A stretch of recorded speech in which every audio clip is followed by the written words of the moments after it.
It's Diecast Cup Series racing here from Martinsville for the ASPCA 500.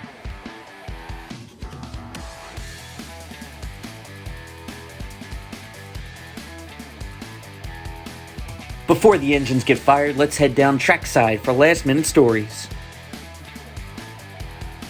Last time we were at the track, Chase Elliott picked up the victory in a photo finish over Brad Keselowski. It's been a disappointing season so far for Elliott, registering 2 last-place finishes this season. Elliott starts second today, hoping last race was the turnaround point for his season. Ryan Blaney was fastest in practice all weekend in his body armor Ford Mustang. Blaney has been hanging around the top 10 in points all season, but as we hit the second half of the season, he knows that it's go time and he needs to ring off a stretch of impressive finishes to throw his name in the hat as a potential championship contender when we hit Hershey. Ryan Blaney starts 6th today. And Erik Jones has found his ride for Season 2. He and Richard Petty Motorsports inked a multi-year deal for Jones to drive the famed 43 machine. News of Jones' departure came due to the fact that Levine Family Racing will be leaving the sport and Joe Gibbs' top prospect Christopher Bell needing a ride for next season. With Bubba Wallace moving over to new Team 2311 Racing next season, Jones and Petty were a perfect match. Jones hopes to finish the season strong for Joe Gibbs Racing as he starts 8th today. Speaking of silly season, let's take you through a quick run-through of all the changes happening so far for Season 2. Key moves to be shown are Anthony Alfredo will be hopping into the number 13 Geico machine for next season. Kaz Grala gets his first chance in a cup ride taking over the 27 for RCR. And Daniel Hemrick will be moving from the 27 to the 96, which will have a technical alliance with Joe Gibbs Racing.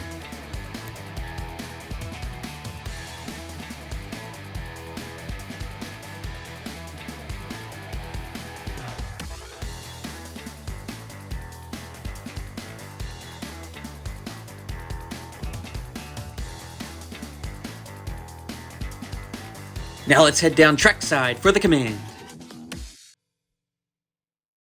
Let's get it on. Here we go. Drivers, start your engine. 65! Mountain Dew, the official soft drink of the Diecast Cup Series, is the proud sponsor of the Mountain Dew Pole Award, given to the fastest qualifier in each Diecast Cup race. Yesterday, it was Denny Hamlin who grabbed the number 1 spot for today's ASPCA 500. Now let's take a look at the Jax Racing Collectibles starting grid. Row 1, we have Denny Hamlin and Chase Elliott. Row 2, Martin Truex Jr. and Aric Almirola. Row 3, Andrew Rublinger and Ryan Blaney. Row 4, Clint Bowyer and Erik Jones. Row 5, Cole Custer and Joey Logano. Row 6, William Byron and Matt DiBenedetto. Row 7, Kyle Busch and Ross Chastain. Row 8, Brad Keselowski and Kyle Nolan. Row 9, Alex Bowman and Chris Buescher. Row 10, Ryan Preece and Kevin Harvick. Row 11, Austin Dillon and Jimmy Johnson. Row 12, Kurt Busch and Bubba Wallace. Row 13, Ryan Newman and Corey LaJoie. Row 14, Ty Dillon and Christopher Bell. And row 15, we have Ricky Stenhouse Jr. and Harrison Burton. Drivers to miss the field today are Daniel Hemrick, Daniel Suarez, and Timmy Hill.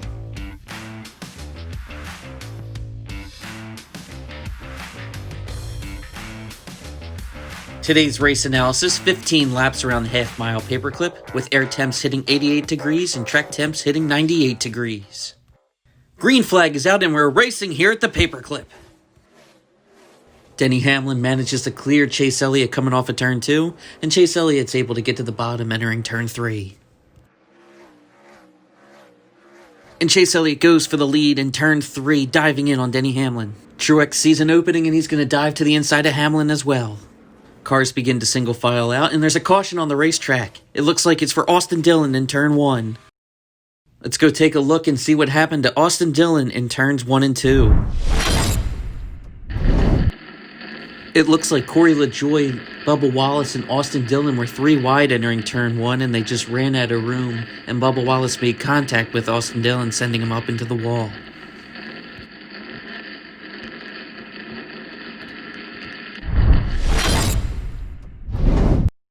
Austin Dillon and Bubba Wallace are both able to continue. They just need to head down pit road and get some cosmetic changes done to their cars. Track has been cleared, pace car is off, and we are back to green here on lap 5. And Denny Hamlin gives Chase Elliott the bumper, and they're 3 wide for first, entering 1 and 2. Truex losing multiple positions down the back straightaway as he got caught up in the marbles. And there's a wreck off turn 4, and it's your points leader Truex as he got collected with Clint Boyer. Let's take a look back and see what happened to our points leader. On the restart, Denny Hamlin gives Chase Elliott a bump and pushes Elliott up the track, which causes Martin Truex Jr. to go hit up into the marbles, and Martin Truex was stuck 3 wide for most of the remaining lap, and then got squeezed by Boyer coming off 4.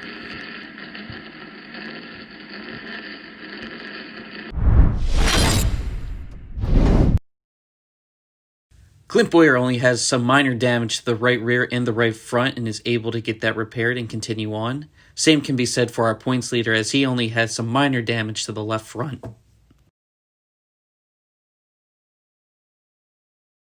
Track is cleared and we're back to racing here on lap 8. Once again, Denny Hamlin gets a great jump and is able to clear the second place car coming off of turn 2. Blaney hanging tough on the outside as Elliott tries to fight for second. Elliott finally clears Blaney as Rublinger now fights for third over Blaney. Rublinger clears Blaney coming off of 2, but Blaney pulls the crossover in turn 3. Elliott begins to run down Hamlin, but there's a caution on the track and it looks like Kurt Busch blew a motor down the back straight.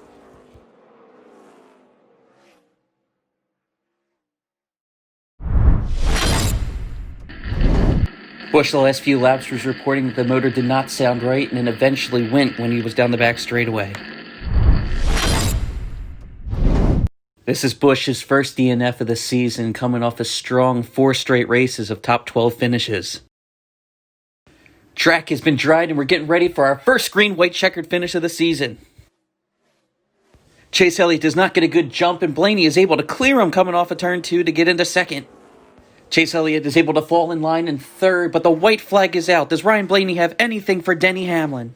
Ryan Blaney gets a nose to the inside of Hamlin, gives the bumper to him in turn 3, puts him up the track, and Blaney's going to take the lead, and Blaney is going to win here at Martinsville. The classic short track bump and run gives Blaney his first win of the season.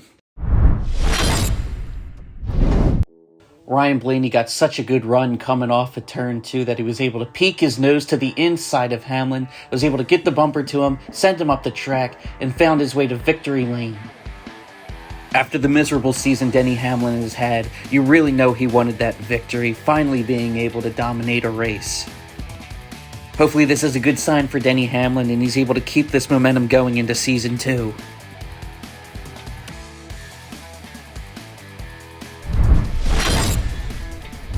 As Blaney celebrates, let's take a look at the rest of the finishing results here from Martinsville.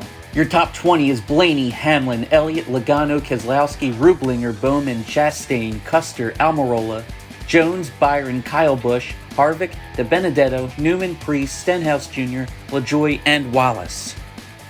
And 21st through 30th, you have Nolan Truex Jr., Buescher, Boyer, Austin Dillon, Ty Dillon, Johnson, Bell, Burton, and Kurt Busch.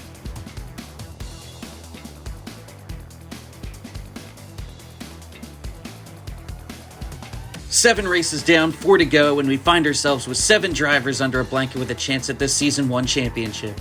Joey Logano takes a 6-point lead after Martin Truex Jr. had his problems today at Martinsville. Ryan Blaney finds himself in a tie with Truex after his win here today, and Keselowski is only 1 point behind them. After starting off the season red hot, both DiBenedetto and Harvick have seemed to cool off, and William Byron has been a model of consistency all season. Elliott, Jones, Bowman, Rublinger, and Nolan all still have an outside chance at the championship, but need to be perfect for the rest of the season and have some bad luck head the other drivers' way.